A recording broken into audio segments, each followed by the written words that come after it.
Welcome back to my channel. আপনারা আশা করি সবাই ভালো আছেন, হতাশায় আছেন সেটা বুঝতে পারতেছি, এবং কি আপনাদের একটু মেন্টালি এই মুহূর্তে যে ডিস্ট্রাকশন হয়েছে ক্রিপ্টোকারেন্সি মার্কেট থেকে সেটাও আমি বুঝতে পারতেছি। আজকে সেই মহেন্দ্রক্ষণ দিন, যে দিনটার জন্য ওয়েট করে আছি যে এইখান থেকে মার্কেট আসলে কি হবে, কি সিনারিও আমরা দেখতে পারবো সামনের দিকে।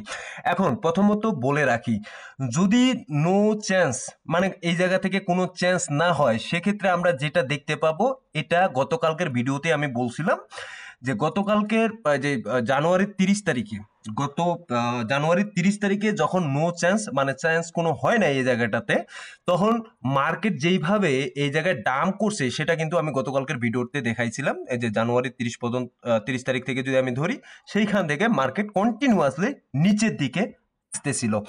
এখন আমরা যেটা চাচ্ছি এই জায়গাটাতে, যে মার্কেট একটু ভালো পজিশনে যাইতে গেলে এই জায়গাটাতে রেড কার্ড হওয়াটা খুবই জরুরি। এবং কালকে যে কনফ্লিক্টটা, যে আর্গুমেন্ট পাওয়েল এবং প্রেসিডেন্ট ডোনাল্ড ট্রাম্পের, সেই বিষয়টা কিন্তু আমি গতকালকে আপনাদেরকে বলছি, এবং এই জায়গাটাতে কিন্তু একটু হাই ভলাটিলিটির মার্কেট আমরা দেখতে পাবো। এই আজকে বাংলাদেশ টাইমের যদি কথা বলি, বাংলাদেশ টাইম 12টার দিকে এবং ইন্ডিয়ার টাইম 11:30টার দিকে এই সময় মিটিংয়ের স্পিচ দিবেন পাওয়েল, এবং তখন আমরা বুঝতে পারবো যে মার্কেট আসলে কোথায় যাচ্ছে। এবং এই টাইমটার জন্য আমাদের মতো যারা ছোট্ট ইনভেস্টর আছে, রিটেল ইনভেস্টর, তারা কিন্তু অধীর অপেক্ষায় আছে। এখন একটা সিনারিও আছে, যে সিনারিও গুলো দেখলে মনে হয় যে না, মার্কেট হয়তোবা উপরের দিকে যাবে। এবং সিনারিও গুলো কি কি, সেই সিনারিও গুলো আলোচনা একটু করব। টেলিগ্রাম চ্যানেলে একটা পোস্ট করি আজকে, সেটা হচ্ছে যে ব্ল্যাক রক $218 মিলিয়ন বিটকয়েন কিনছে ইটিএফ থ্রো থেকে, যেটা আমি গতকালকেও বলছিলাম যে ইনফ্লো আসতেছে। হ্যাঁ, আজকে এটা বলছিলাম, কিছুক্ষণ আগে করি যে ইনফ্লো আসতেছে, এবং গতকালকেও আপনাদেরকে ইটিএফ চার্ট দেখাইছিলাম যে ইনফ্লো আসতেছে এই জায়গাটাতে। তো ব্ল্যাক রক যেহেতু এই জায়গাটা কিনতেছে, তার মানে সে কিছু জানে যে এখান থেকে হয়তো বা মার্কেট উপরের দিকে যাবে। অবশ্যই তারা কিছু ইনসাইডার ক্রিপ্টোকারেন্সি মার্কেট সম্পর্কে জানে। বাট একজন কমেন্ট করছেন যে ভাই, তা তো কি তাতে, আমাদের তো কোনো লাভ হচ্ছে না, মার্কেট তো শুধু ডাউন যাচ্ছে, কিনলেই ডাউন যাচ্ছে। আসলে বিষয়টা ওইরকমই। আমরা যখনই দেখি যে মার্কেটে কেউ কিনতেছে বা কোনো কিছু হচ্ছে, তখনই কিন্তু মার্কেট শুধুমাত্র ডাউন যাচ্ছে। বাট এই জিনিসটা আমাদেরকে কিন্তু একটু মার্কেট থেকে ডিস্ট্রাকশন করতেছে। আমরা মার্কেটের প্রতি কিন্তু আমাদের এই যে মোটিভেশনটা, যে মার্কেটে থাকি, মার্কেটে কাজ করি, এই মোটিভেশনটা কিন্তু কাজ করতেছে না। বাট তারপরও আমাদেরকে এই জায়গায় ধৈর্য ধরে থাকতে হচ্ছে, আমাদেরকে প্যাশন দেখানো লাগতেছে যে এই জায়গায় আমাদেরকে কাজ করতে হবে, এই জায়গায় আমাদেরকে চলতে হবে। সো গতকালকে যে বিষয়টা আমি বলছিলাম, এই জায়গায় যে হোয়েলসের অ্যাকাউন্ট থেকে কিন্তু এই জায়গায় শর্ট পজিশন নেওয়া ছিল 40% লেভারেজে। এই শর্ট পজিশনটা কিন্তু অলমোস্ট এটা ক্লোজ করে ফেলছে, এবং এই অ্যাকাউন্ট থেকে ক্লোজ করার পর তারা কিন্তু ইথিরিয়াম যে আছে, ইথিরিয়ামে লং পজিশন নিয়ে ধরে আছে। আমরা অ্যাকাউন্টগুলো চেক করতেছি, বাট আমরা এটা করব না যে তারা যেটা করতেছে আমরাও সেটা করব। এটা আমরা করব না, আমরা শুধু দেখবো যে তারা কি করতেছে। আমরাও একটা ইনসাইডার ইনফর্মারের মতো তাদেরকে আমরা লক্ষ্য শুধুমাত্র করব। এখন মার্কেট কি করতেছে না করতেছে রাত 12টার পর বা 11:30টার পর যখন আমরা দেখতে পাবো, তখন ওই হিসাবে আমাদেরকে ট্রেড নিতে হবে, ওই হিসাবে কিন্তু আমাদেরকে চলতে হবে। অনেকে চিন্তা ভাবনা করতেছেন যে লং ট্রেড নিব না শর্ট ট্রেড নিব। এখন আপনি কিচ্ছু বুঝতে পারবেন না, আই হোপ। আমার মনে হয় যে কিছু বুঝতে পারবেন না। যদি আপনারা একটু প্রেডিকশন লাগাইতে পারেন, সেই প্রেডিকশনটা হচ্ছে কি, সারা ওয়ার্ল্ডে যেই জায়গাতে কাজ হচ্ছে, যেমন আজকে যদি দেখি, কিছুক্ষণ আগেও কিন্তু 1 বিলিয়ন ইউজিটি মিন্ট হয়েছে। তার মানে এটা একটা গুড সাইন ক্রিপ্টোকারেন্সি মার্কেটের জন্য, যে 1 বিলিয়ন ইউএসডিটি মিন্ট হয়েছে। হ্যাঁ, যে মার্কেট উপরের দিকে যাওয়ার একটা পসিবিলিটি এই জায়গাটাতে আছে।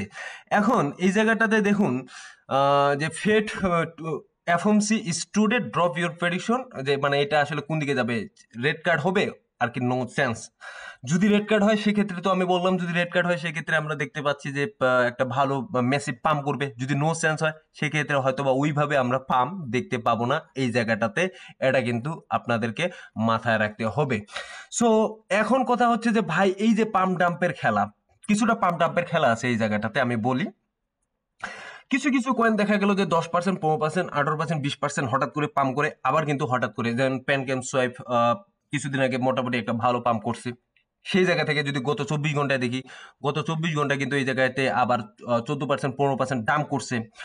পেপে কয়েন আছে 7% পাম্প করছে, ইনজেকটিভ ফল, Polygon Matic, Litecoin, Cardano, প্রত্যেকটা কয়েনে কিন্তু 3%, 5% পাম্প করছে। এখন কথা হচ্ছে যে ভাই পাম্প করতেছে 3%, 4%, 5%, আবার যখন ডাম্প করে তখন কিন্তু মার্কেট আবার নিচের দিকে চলে আসে এবং অত্যন্ত নিচের দিকে চলে যায়। মানে 5% পাম্প করলো, যখন ডাম্প করে তখন 10%, 15% ডাম্প করতেছে। এই পাম্প ডাম্পের খেলা কিন্তু আর মানুষের ভালো লাগতেছে না, ইভেন আমার নিজেরও ভালো লাগতেছে না। এবং টোটাল যদি ক্রিপ্টোকারেন্সির অল কয়েনের যে কথা বলি, অল কয়েন এক্সপেক্ট ইথিরিয়াম বিটকয়েনের বাদে এই জায়গা কিন্তু সাইডওয়েজ মার্কেটে চলতেছে, সাইডওয়েজ মার্কেটে চলতেছে, মানে পাম্প হচ্ছে আবার ডাম হচ্ছে, পাম্প হচ্ছে ডাম হচ্ছে, একটা লাইন, সিঙ্গেল লাইনের উপর ভর করে কিন্তু মার্কেট চলতেছে। এর আগে অনেক প্রেডিকশন দিছি, এই জায়গাটা যে প্রেডিকশনটা আমি বারবার বলতেছি, ফার্স্ট যে অল কয়েন আছে এই অল কয়েন গুলো কিন্তু এখানে 1 ট্রিলিয়ন মার্কেট ক্যাপে যাওয়ার একটা দরকার আছে।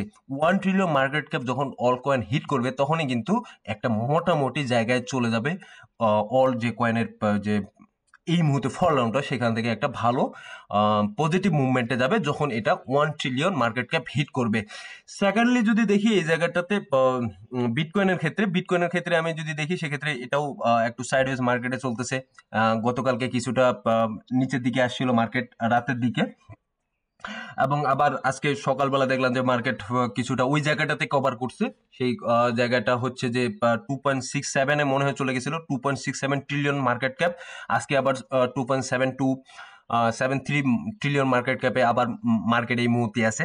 সো ওভারঅল মার্কেট কিন্তু এই জায়গাটা সাইডওয়েজে চলতেছে। যারা এই মুহূর্তে ট্রেড নেওয়ার কথা চিন্তা ভাবনা করতেছেন তাদেরকে বলবো যে হোল্ড অন, আর কিছুক্ষণ বাদে বাংলাদেশ সময় 12টার দিকে, ইন্ডিয়ান সময় 11:30টার দিকে, সেই সময়টাতে কিন্তু একটা মার্কেটের সিচুয়েশন বোঝা যাবে যে আসলে কি হচ্ছে না হচ্ছে। এবং রেড কাট, ফেড মিটিং এবং এই সমস্যা, এই যাবতীয় সমস্যা কি হচ্ছে না হচ্ছে গত 2-3টা ভিডিওতে আমি বিস্তারিত আপনাদেরকে এই জায়গায় বলার চেষ্টা করছি যে কি হবে এবং না হবে। এবং এই ভিডিও যারা এই 2-3টা আমার ভিডিও দেখছেন তারা অলমোস্ট এই মুহূর্তে জানেন বা এই বিষয়টা অন্তত একটু বুঝতে পারছেন যে আসলে ফেড কাট যে রেড কাট যেটা হয় ফেড মিটিং এ, সেটার পজিটিভ জিনিস কি, নেগেটিভ জিনিস কি, এবং যে আর্গুমেন্ট চলতেছে, কনফ্লিক্ট একটু চলতেছে হালকা পাতলা পাওয়েলের সাথে ডোনাল্ড ট্রাম্পের, কি কারণে, এই বিষয়গুলো কিন্তু বিস্তারিত আপনাদেরকে আমি এই জায়গায় বোঝাচ্ছি। দেখুন মার্কেটের যে সিচুয়েশন, এই মার্কেটের সিচুয়েশনে আপনাদেরকে যতটুকু মার্কেটের ইনফরমেশন আছে এবং মার্কেটে কি হচ্ছে এই বিষয়গুলো কিন্তু আপনাদেরকে জানানোর চেষ্টা করতেছি একটা মাত্র কারণে, আপনার ক্রিপ্টোকারেন্সি মার্কেটে আছেন এবং ক্রিপ্টোকারেন্সি মার্কেটের সম্পর্কে প্রত্যেকটা বিষয়ে আপনারা অবগত এবং প্রত্যেকটা বিষয় সম্পর্কে আপনাদের নলেজ থাকে, তাহলে কিন্তু আপনাদেরকে আর কারো কাছে যাওয়ার লাগবে না যে এখন কোথায় ট্রেড নিব বা এখন কোথায় ট্রেড নেওয়াটা উচিত হবে, লং ট্রেড নিব না শর্ট ট্রেড নিব। কারণ মার্কেটই চলে, ক্রিপ্টোকারেন্সি মার্কেট বলেন বা স্টক মার্কেট বলেন, প্রত্যেকটা মার্কেটে চলে কিন্তু নিউজের উপর। Bad news market down, good news market pump. So ওই হিসাবে আপনারা কিন্তু এই জায়গাটাতে চলতে পারবেন। দ্যাটস ওয়াই আমি কয়েকদিন ধরে এই রেড কার্ড, ফেড মিটিং, এগুলা বিষয় নিয়ে আপনাদের সাথে এই জায়গাটাতে আলোচনা করতেছি। এখন বিটকয়েনের যদি আপনি প্রেডিকশনের কথা বলেন, এই জায়গাটাতে $90,000 উপর যাওয়াটাই হচ্ছে প্রথম ব্যাপার। বিটকয়েনের $90,000 যদি এটা ক্রস করে সেক্ষেত্রেই আমরা ধরে নিতে পারবো যে না, মার্কেটে একটা ভালো পজিটিভ মুভমেন্ট আসবে এবং সামনের দিকে আরো অগ্রসর হবে।